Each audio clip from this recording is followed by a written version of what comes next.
Hey everyone, welcome back to Stockholm, Arlanda. Today is another fun video, starting off because I'm going on an adventure. I'm headed to Mongolia, and now there's two main ways to get to Mongolia from here that are efficient and pretty direct. You can take Miat, the Mongolian airline, out of Frankfurt, so you'd have to get down there first, or what I'm doing today is Air China out of here on the A350 to Beijing, and then up to Ulan Batar on the 737 MAX. So very interesting, especially because both those options will take you over Russian airspace.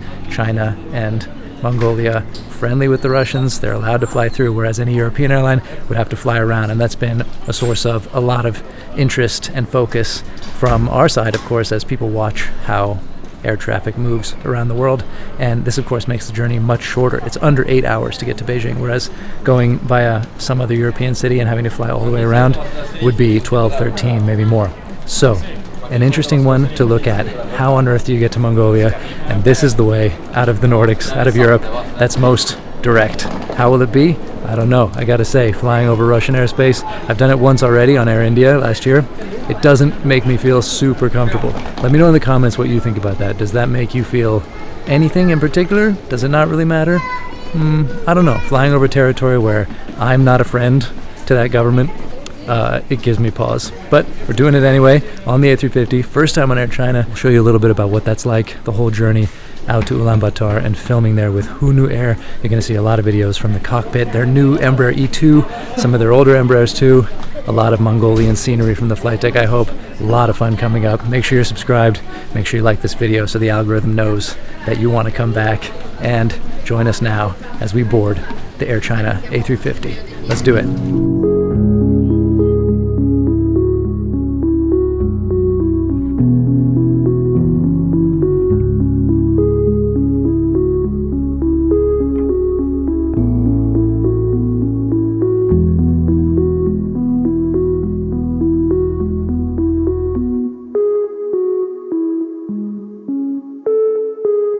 Okay, got on board. The air is not on, it's really hot in here, but otherwise super impressed getting on board. A really top-notch greeting, handed off to a flight attendant up the aisle in business class, who once she knew my seat number, showed me there and knew my name already. That's really impressive. I haven't seen that on many airlines. And then there's some slippers in plastic. She came over to offer to open that up for me and put it on the floor in case I want to change in the slippers now. I mean, I don't know, I was not expecting that level of service. This is only the first 5 minutes, but very impressed so far.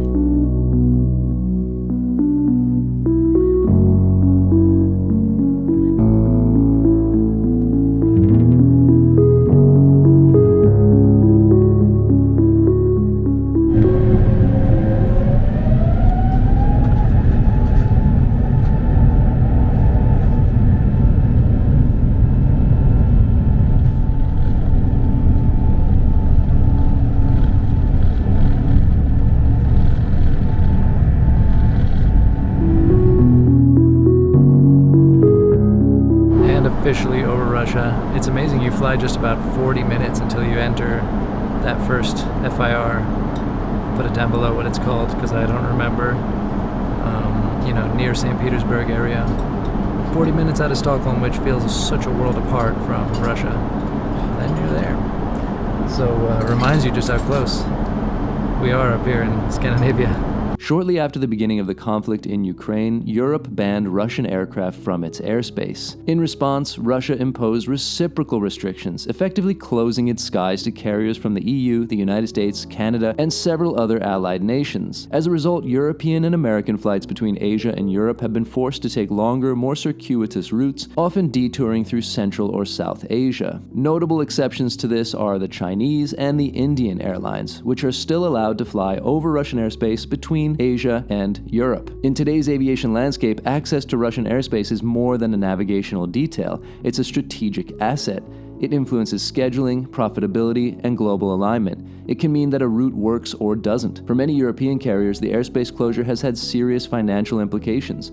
SAS, for example, cancelled its route to Shanghai, citing unviable economics. Other airlines have also struggled to maintain routes that are now significantly more expensive to operate. Meanwhile, a select group of carriers, including Air China, retain access to this critical corridor. That allows them to offer more competitive fares and operate more efficiently than their European counterparts, gaining a meaningful commercial edge on long-haul routes to and from Asia. For the passenger, the benefit is clear: much shorter flight times. If you're comfortable flying over Russia, that is.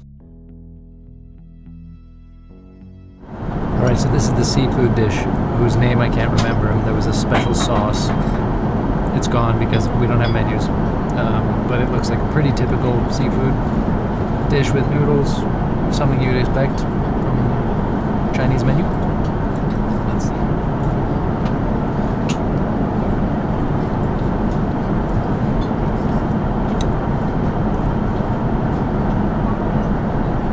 Prawns. Maybe some salmon here. There's a kind of curry sauce at the bottom, which is nice, has a bit of a bite to it. Quite good with the fish. Gotta make sure you get that in there, because on the top layers it's not there. But yeah, with that it's quite good. And this Paul Roger champagne is very tasty, so not bad at all. Short flight though. It's already less than 6 hours to landing, and that means not a lot of sleep, unfortunately, because I also have to try the breakfast.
Job with letting you sleep. They woke us up about an hour and a half before landing to have the breakfast. Really, it's too short a flight to even do the breakfast. It would be better to sleep, but I wanted to see what the breakfast was like. The lighting is unfortunate. It's very like the gross kind of cold white lighting that they put on, not all the way up, but very like you don't want to wake up to that at what feels like 1 in the morning where you left. I don't know if they have mood lighting. They had it on before, I think, so weird. But anyway, looks like we have some congee here, some dim sum style things, some other things I don't know exactly what to call, and weirdly a Danish strawberry yogurt. So okay, let's do it. Funny enough, they also bring over a Swedish choklad bowl, like a chocolate ball, basically a dessert. Yeah, okay, why not?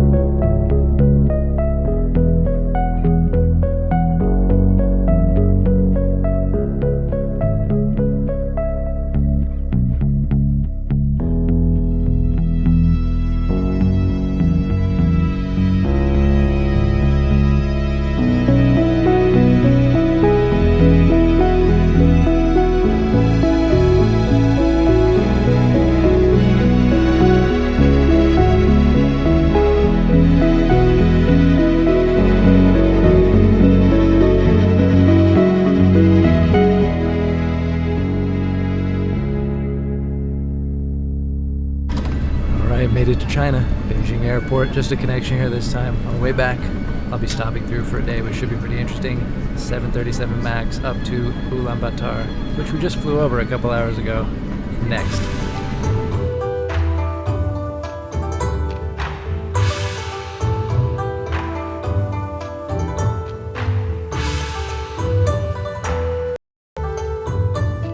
Uh, 4-hour layover here, and if you've done one of these sort of flights overnight, a little bit too short, slept maybe 3 hours, you'll know this feeling.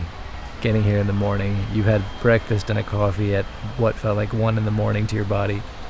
You were kind of going for a bit, doing things, checking out the airport, the lounge, and then just pass out. And this is not a very comfortable place to sleep, these chairs. Yeah, I usually don't sleep in a lounge in the middle of everything, but I was so tired, I just let myself fall asleep, and now trying to get myself back up and running to get down and board this next flight to Ulan Batar. I'm gonna have this coffee and then go find the gate. Looking forward to getting there, getting to the hotel.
Quite an approach into Ulan Batar, and what an amazing looking place.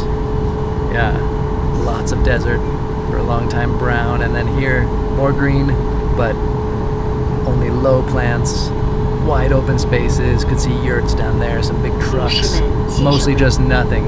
Amazing. Can't wait to get out there and check this place out.